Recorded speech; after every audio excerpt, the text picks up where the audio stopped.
कन्हैया को मारने के लिए। और वहां कन्हैया को मारने के लिए जब अखाड़े में हमारे मल्लों को देख करके भगवान मुस्कुराने लगे, आगे बढ़े। और महाराज वहां नंद बाबा भी, यशोदा मैया भी, ब्रजवासी भी, और महाराज मधुपुरी की, मथुरा की गोपियां, मथुरा के ग्वालवाल और जितने मथुरा के मधुपुरी के वासी हैं महाराज, सब वहां इस महिमा का दर्शन कर रहे हैं, इस लीला का दर्शन कर रहे हैं कि इस दुष्ट अत्याचारी कंस ने, बताओ, इन छोटे छोटे नन्हे मुन्ने बालकों के लिए इतनी व्यवस्थाएं की हैं।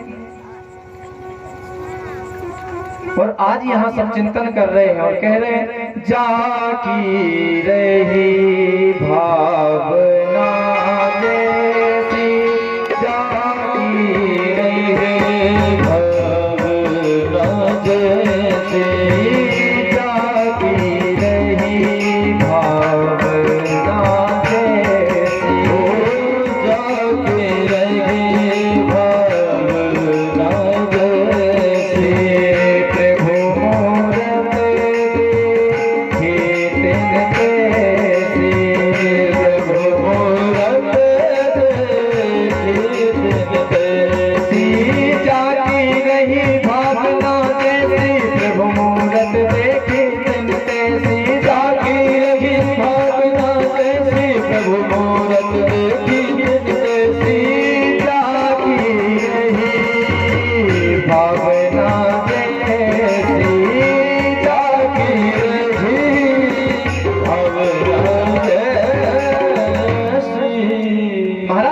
जैसी भावना है वहाँ भगवान की गोपियां हैं, तो भगवान को अपने प्रेमी के स्वरूप में देख रही हैं कि हमारे रास बिहारी सरकार हैं। और वहाँ महाराज भगवान के ग्वालवाल मित्र सखा बैठे हैं, तो मित्र सखा देख रहे हैं कि हमारा मित्र है, ये हमारा सारथी है, ये हमारा कन्हैया है, और हम साथ में अपने ब्रज मंडल में खेलते घूमते थे। और महाराज वहाँ जो मधुपुरी की रानियां थी वो देख रही कि ये पूतना को मारने वाला है, ये वही है जिनने अकासुर, बकासुर, तृणावर, सप्तासुर, भौमकासुर, धेनुकासुर सबका उद्धार कर दिया, वही कान्हा है। और महाराज नंद बाबा देख रहे हैं, नंद बाबा का भाव है कि ये मेरा छोटा सा कन्हैया है, और छोटे से कन्हैया को क्या आज ये सल, तोसल, चांडूर और मुष्टि क्या इनका वध कर देंगे, हमारे लाला को, हमारे कनुआ बलुआ को क्या मार देंगे।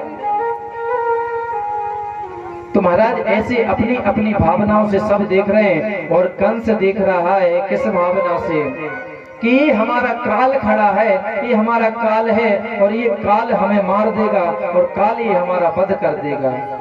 इस प्रकार से महाराज कंस भयभीत हो रहा है, और कंस सिंहासन पर बैठा है। और महाराज चांडूर और मुष्टिक, सल और तोसल चारों वहां पहलवान अखाड़े में थे। और भगवान यहाँ से पहले हमारे दाऊजी ने छलांग लगाई और कन्हैया ने छलांग लगाई। और महाराज एक एक पहलवान से हमारे एक एक दाऊजी और कन्हैया युद्ध करने लगे। महाराज जब दाऊजी ने चांडूर और मुष्टिक, सल और तोसल का दोनों चारों का उद्धार कर दिया, चारों का वध कर दिया, तो महाराज कंस भयभीत हो गया। कंस कांपने लगा कि अब हमने जितने बंधन इन कन्हैया को बांधने के लिए बनाए थे, महाराज इन्होंने हमारे कुबलिया पीड़ हाथी को मार दिया, इन्होंने हमारे शिव के धनुष का खंडन कर दिया, और इन्होंने चांडूर और मुष्टिक को मार दिया, और अब कन्हैया हमें छोड़ेंगे नहीं। तो महाराज कंस वहां से भागने लगे अपने सिंहासन से। और महाराज हमारे कन्हैया कंस के पास पहुंचे, और कंस के पास पहुंच करके, और आज महाराज हमारे कन्हैया ने कंस के केस पकड़ करके, और केस पकड़ करके और सिंहासन से नीचे फेंक दिया। जब कन्हैया ने कंस को सिंहासन से केस पकड़ करके नीचे फेंका, तो महाराज आज कंस कहता है कि अरे लाला कन्हैया, हम तुम्हारे मामा हैं, और तुम्हें नेको अपने मन से ना लगे कि अपने मामा के कभी केस पकड़े जाएं, अपने मामा के केस पकड़ करके फेंका जाता है, ये ऐसे संस्कार हमारे नहीं है। तो महाराज जब कंस ने कहा कन्हैया से कि अरे लाला मेरे बाल मत खींच, और बाल मत खींच, बाल खींचने से बड़ा कष्ट होता है, बड़ी पीड़ा होती है, तो आज हमारे कन्हैया कह रहे हैं कंस मामा से कि अरे मामा कंस, उस दिन तुम्हारी ये बुद्धि, उस दिन तुम्हारी ये मति कहाँ गई थी जिस दिन हमारी माँ, हमारी माता देवकी की आप विदाई कर रहे थे, और विदाई करते समय आपने जब हमारी मैया देवकी के केस पकड़ करके और खींचा था, उस समय आपको ये नहीं लगा कि केस पकड़ने से कष्ट होता है? और आज तुम कह रहे हो कि हमारे केस छोड़ो और हमको कष्ट हो रहा है।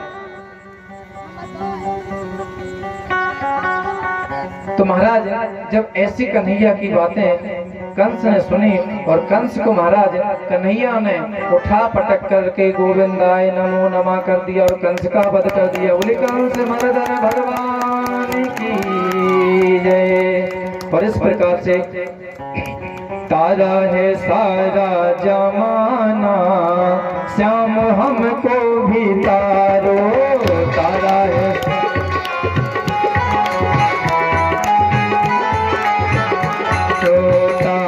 है सारा जमाना, श्याम हमको भी तारो, तारा है सारा जमाना, श्याम हमको